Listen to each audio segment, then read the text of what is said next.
नमस्कार दोस्तों, स्वागत है आपका डीजीएस क्लासेस में। तो आज से ही जो आपके जो पुराने कुछ सेशन चल रहे थे उसी को कंटिन्यू करते हैं और आज हम बात करेंगे हाइब्रिडाइजेशन की। दोस्तों, हाइब्रिडाइजेशन एक इंपॉर्टेंट टॉपिक केमिकल बॉन्डिंग के अंदर है और सबसे पहले हम बात करेंगे इसके अंदर क्या आप छोटा सा एक ट्रिक यूज कर सकते हो और देन हम बात करेंगे कैसे इसके अंदर बॉन्ड फॉर्मेशन होती है, क्या सिग्मा बॉन्ड है, क्या पाई बॉन्ड।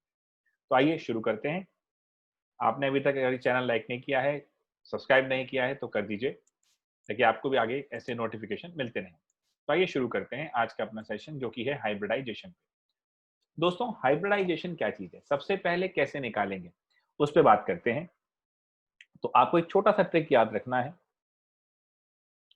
ट्रिक क्या है भाई? आप एक वेडिंग प्लानर हैं, इस तरह लेके चलिए। आप एक वेडिंग प्लानर हैं और आप सबसे पहले ढूंढते हैं कि किसकी शादी करानी है, किसके घर में कुंवारे बच्चे ऐसे हैं। तो आपको देखना है सबसे पहले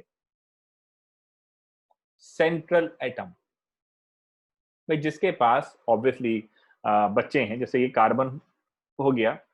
अब कार्बन हमारा सेंट्रल एटम है। इसमें कार्बन के वैलेंस शेल में वी हैव 4 इलेक्ट्रॉन्स, यानी कार्बन के पास 4 बच्चे हो गए जिनकी शादी करानी है और कार्बन ने उन्हीं चारों की, देखा जाए तो यहाँ पर बॉन्डिंग हो रही है। यानी कि अब अगर आप ध्यान से देखो तो 4 बॉन्ड बन रहे हैं और अगर 4 बॉन्ड बन रहे हैं तो हमें पता है कि 4 बॉन्ड पेयर हो गए। दोस्तों, बड़ा सिंपल है। जैसे जिस तरह जिसकी शादी हो जाए वो एक शादीशुदा जोड़ा होता है, केमिस्ट्री में जो बॉन्ड बना लें वो बॉन्डिंग पेयर्स होते हैं और जो ना बनाए वो तन्हा होते हैं, लोन होते हैं। उनकी बात भी करेंगे। तो यहाँ पर देखें 4 इलेक्ट्रॉन थे, चारों का बॉन्ड बन गया तो हमारे पास बॉन्ड पेयर हो गए 4। तो वी हैव 4 बॉन्ड पेयर।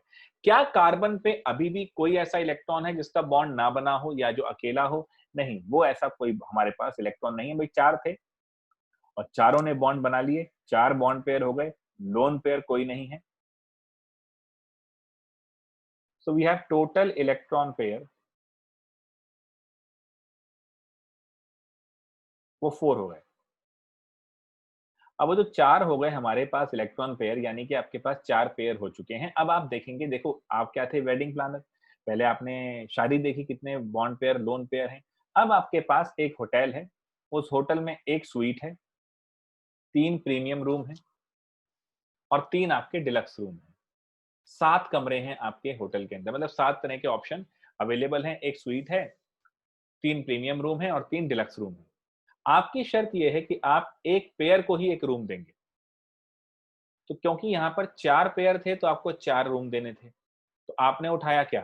एक लिया एस, एक बुक कराया स्वीट। सबसे पहले स्वीट ही बुक कराएंगे, अवेलेबिलिटी के ऊपर है। एस कराया, उसके बाद 3 ले लिए प्रीमियम रूम। तो sp3 हो गया। क्या हो गया भैया? sp3। So this is the hybridization of CH4, that is sp3। इतने सिंपल तरीके से, इतनी सिंपल ट्रिक से आपको ये चीज कर लेनी है। आई होप यहाँ तक कोई दिक्कत तो नहीं होगी। और एग्जाम्पल लेते हैं। एग्जाम्पल लेते हैं अगला।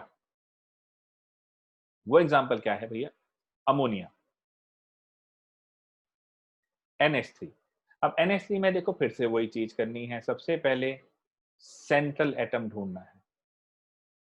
सेंट्रल एटम यहाँ पर है बेटा नाइट्रोजन।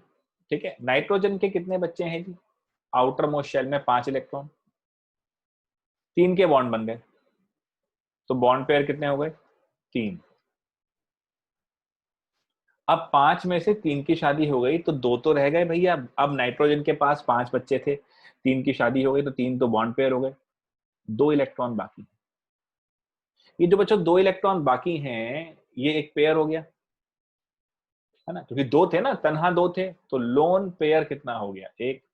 तो टोटल इलेक्ट्रॉन पेयर कितने हो गए? 4। फिर वही 4 कमरे चाहिए, sp3। कोई दिक्कत इसके अंदर? बड़ा आसान तरीके से निकल जाता है ये। अब देखो PCl5, यहां पर कौन था जी? फॉस्फोरस। आउटर मोस्ट शेल में कितने? 5 इलेक्ट्रॉन, पांचों की हो गई भैया यहाँ पर शादी, बॉन्ड बन गए। Bond pair 5, lone pair 0। तो टोटल इलेक्ट्रॉन पेयर कितने हो गए? 5।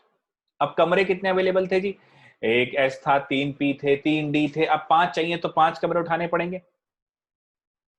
एक उठाओ S, 3 उठाओ P, एक उठाओ D, कहानी खत्म। sp3d। बहुत ही सिंपल तरीके से आप इस कॉन्सेप्ट को लगा के ये कर सकते हैं। फॉर्मूला भी है, वो भी बताऊंगा आपको इस क्लास के, जैसे आज का सेशन तो हम छोटा सा ट्रिक और ये बता रहे हैं क्या चीज है। फॉर्मूला भी है, don't worry about that. But पहले आपने ये चीज देख ली। अब बच्चों एक चीज समझना, यहां पर दो तरह के आप बॉन्ड समझते हैं, सिग्मा एंड पाई। क्या होते हैं ये मेरे भाई? देखो वैसे तो आप सिग्मा पाई डेल्टा बहुत सारी बातें करते हो, मेजर आपके पास ये दो बॉन्ड हैं, इस पे फोकस करो, काम हो जाएगा। सिग्मा बॉन्ड क्या होता है? देखो भैया, ये होता है इंटर न्यूक्लियर एक्सिस पर ओवरलैपिंग।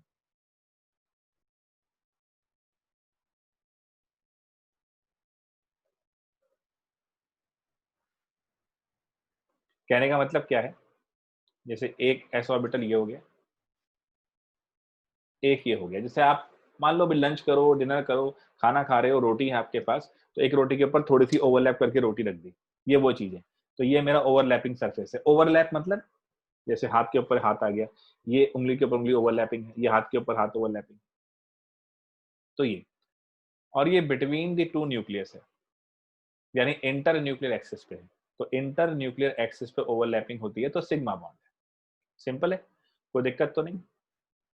अब सिग्मा बॉन्ड किस किस में हो सकती है? इस तरीके से एस और एस ऑर्बिटल में हो गई, पी पी इस तरह से आ सकते हैं, ये भी कर सकते हैं, एस और पी उस तरह कर सकते हैं। तो ओवरलैपिंग सरफेस अगर इंटर न्यूक्लियर एक्सिस पे है तो इस तरह होगा।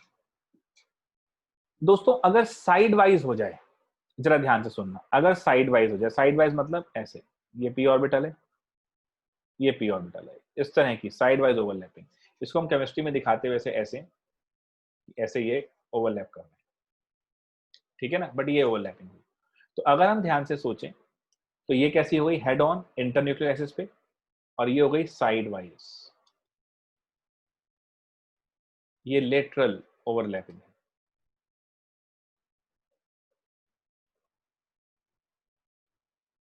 डन है जी, कोई दिक्कत? आसान बिल्कुल। तो यहां पर ये सिग्मा और पाई बॉन्ड होते हैं, ये चीज ध्यान रखिएगा।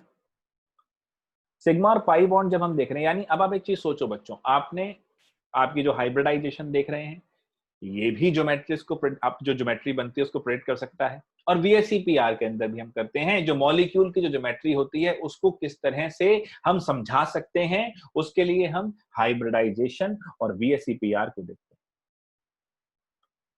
इनकी मदद लेते हैं। देखो आप बॉन्डिंग के अंदर देखा जाए, टाइप्स ऑफ बॉन्ड तो पहले ही वीडियो डाल चुका हूं। आप बॉन्डिंग के अंदर पढ़ेंगे कौन कौन सी थ्योरी, वीएससीपीआर पढ़ेंगे, हाइब्रिडाइजेशन पढ़ेंगे, एमओटी पढ़ेंगे, ये आपके लिए बहुत इंपॉर्टेंट है ना। तो अभी जैसे आपने हाइब्रिडाइजेशन निकाला है और ये मैंने आपको दो टाइप के बॉन्ड समझाए हैं, एक चीज ध्यान रखना, हाइब्रिड ऑर्बिटल जो होते हैं वो खाली सिग्मा बॉन्ड बनाते हैं। तो जैसे ये ट्रिक हो गई, और फिर मैंने आपको बता दिया ये पाई और सिग्मा क्या होते हैं। अब आइए जरा शुरू करते हैं कि शुरुआत कैसे हुई, हाइब्रिडाइजेशन की क्या कहानी थी। एक छोटी सी स्टोरी लेके चलते हैं, मजा आ जाएगा भाई। एक बार मिस्टर लीनस पाउलिंग बैठे थे अपनी लैब में अपने स्टूडेंट्स के साथ। वहां उन्होंने एक चीज सोची कि चलो यार CH4 का स्ट्रक्चर स्टडी करते हैं। चलो भाई कर लेते हैं। तो CH4 के स्ट्रक्चर के लिए पहले उन्होंने कार्बन का देखा, carbon atomic number 6, 1s2, 2s2, 2p2। फिर लिया जी क्या, हाइड्रोजन, 1, 1s1। अब इन्होंने क्या करा, कार्बन अगर देखा जाए तो ये तो इनर शेल हो गई, ये है जी जहां से रिएक्शन होनी है, वैलेंस शेल के जो इलेक्ट्रॉन है वो इन दोनों में है। तो अब सबसे पहले कार्बन जो था अपनी ग्राउंड स्टेट लेके बैठा था, ये 2s ऑर्बिटल है, ये 2p ऑर्बिटल है। बॉन्ड, ये जो डब्बे वाला स्ट्रक्चर बताया है, इलेक्ट्रॉनिक कन्फिग्रेशन कैसे करते हैं, ये मैंने पहले ही अपना एटॉमिक स्ट्रक्चर में डाल दिया है आपके लिए। तो यहाँ पर 2 इलेक्ट्रॉन थे, यहाँ पर भी 2 इलेक्ट्रॉन थे, याद है Hund's rule, pairing is not possible until each orbital is singly occupied. अब मेरे बच्चों यहाँ पर जैसे ही हाइड्रोजन आना शुरू हुआ, तो हाइड्रोजन का इलेक्ट्रॉन जब आएगा तो कार्बन के इलेक्ट्रॉन्स पे थोड़ा-सा, क्योंकि जब पास आएगा तो वैलेंस शेल के अंदर जो है रिपल्शन होनी शुरू होगी इलेक्ट्रॉन्स की। तो इन इलेक्ट्रॉन्स में थोड़ा रिपल्शन शुरू होगा और इसकी एनर्जी, रिपल्शन की वजह से एनर्जी थोड़ी हाई होगी, और जब हाई होगी तो ये इलेक्ट्रॉन कहेगा मेरे भाई, जब एनर्जी बढ़ ही रही है तो हम पेयरिंग क्यों करें, हम कूद ही जाते हैं, कम से कम अकेले कमरे में तो रुकेंगे। तो ग्राउंड स्टेट से ये एक्साइटेड हो जाते हैं, यहाँ एक रह जाता है और यहाँ 3 पहुंच जाते हैं।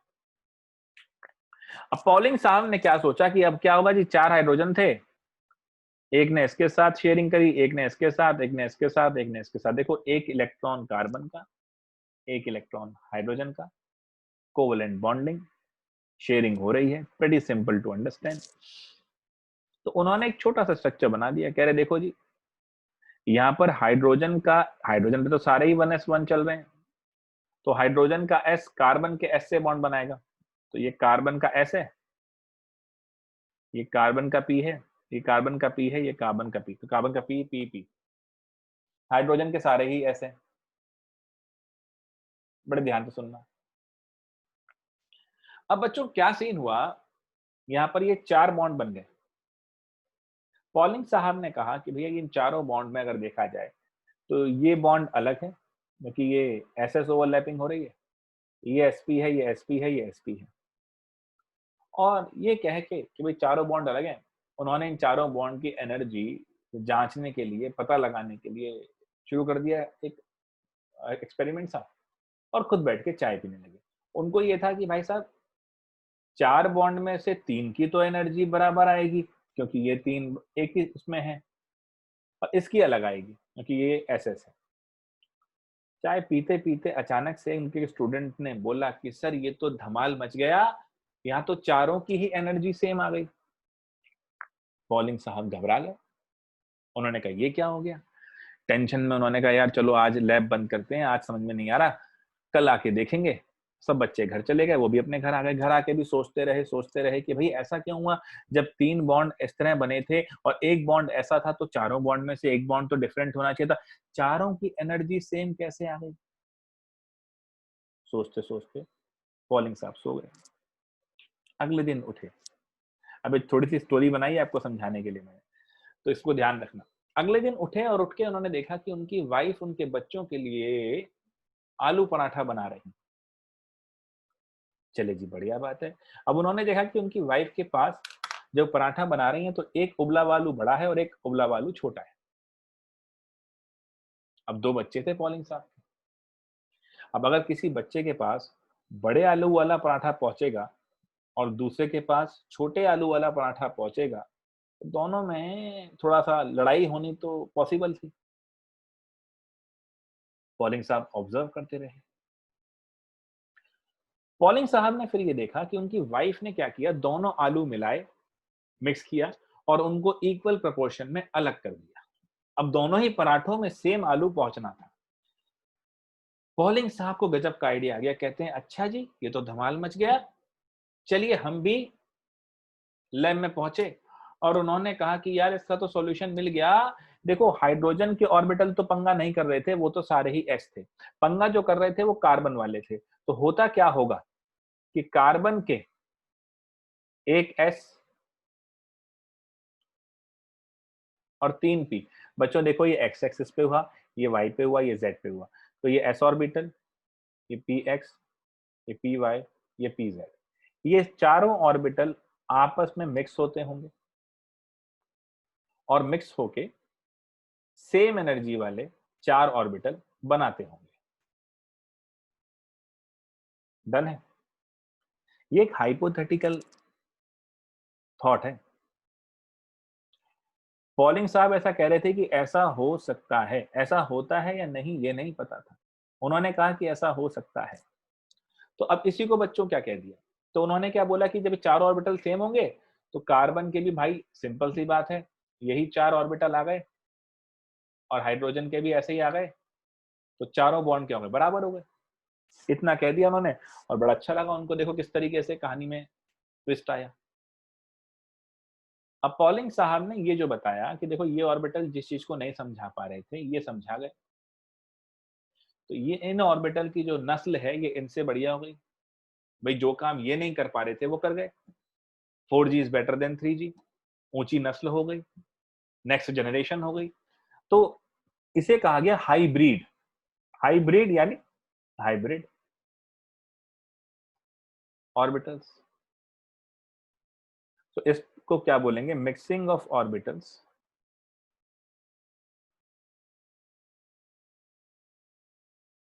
To form new orbitals, same energy and shape. अब ये सेम या सिमिलर दोनों चलेगा। Is called hybridization and the newly formed orbitals are called hybrid orbitals. So I think समझ में आया आइडिया पूरा? अब देखो बच्चों यहाँ आपके लिए एक सीख भी है। अच्छा, ये जो लेक्चर होंगे ये ऐसे ही चलेंगे, इनका एक पैटर्न रहेगा। पैटर्न क्या रहेगा? पहले मैं आपको उस टॉपिक के अंदर क्या आप एक ट्रिक यूज कर सकते हो वो समझाऊंगा। ट्रिक यूज करने के बाद उसके अंदर छुपा हुआ कॉन्सेप्ट बताऊंगा। कॉन्सेप्ट के बाद एक छोटी सी स्टोरी बताऊंगा ताकि आप उसको लिंक कर पाएं। और फाइनली आपके लिए भी इसमें क्या छुपा है वो मैसेज बताऊंगा। तो यहाँ पर एक छोटा सा मैसेज है। देखो, बॉन्ड बनाने से पहले कार्बन के चारों ऑर्बिटल एक लेवल पर आए, तभी वो बॉन्ड बना पाए, प्रोसेस तभी कर पाए। आप भी अगर आईआईटी करना चाहते हैं, आप भी अगर नीट करना चाहते हैं या लाइफ में कुछ भी करना चाहते हैं, तो अपनी सारी एनर्जीज को, अपने सारे तरीकों को एक लेवल पे लाना बहुत जरूरी है। अपनी पूरी सोच को, जैसे उसके पास जो 4 ऑर्बिटल थे वो चारों अपने मतभेद बुला के कि मैं एस हूं, मैं पी हूं, एक ही लेवल पे आए। ऐसे ही आपको भी सारा, ये नहीं कि मैं टाइम टेबल बनाऊंगा और उसमें मैं 2 घंटे खेलने में लगा दूंगा और 2 घंटे यहाँ लगा दूंगा, 3 घंटे पढ़ लूंगा। ऐसा नहीं, सारा ही जो ब्लॉक है, टाइम का सारा जो हिस्सा है वो पढ़ाई में लगाना पड़ेगा। जिस तरीके से ये चारों ऑर्बिटल एक ही ढर्रे पे आए, वैसे ही आपको भी एक ही ढर्रे पे आना पड़ेगा। तभी आप ढंग से बॉन्ड बना पाएंगे और तभी आप हाइब्रिड कहलाएंगे। तो दोस्तों, ये था हाइब्रिडाइजेशन। अब डिफरेंट मॉलिक्यूल्स में हम क्या पढ़ाएंगे, कैसे बनेंगे, कैसे क्या कराएंगे, क्या स्ट्रक्चर बनाएंगे, ये हम करेंगे। और ज्योमेट्री कैसे होगी ये करेंगे अगले सेशन में।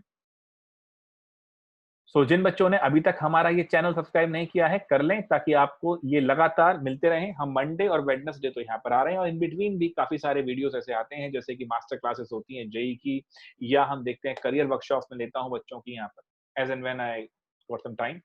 सो बच्चों, उस हिसाब से हमें चलना है। सो आई होप ये जो बताया ये क्लियर होगा। एक बार हाइब्रिडाइजेशन के ट्रिक को रिवाइज कीजिए। मिलते हैं आपसे नेक्स्ट सेशन में।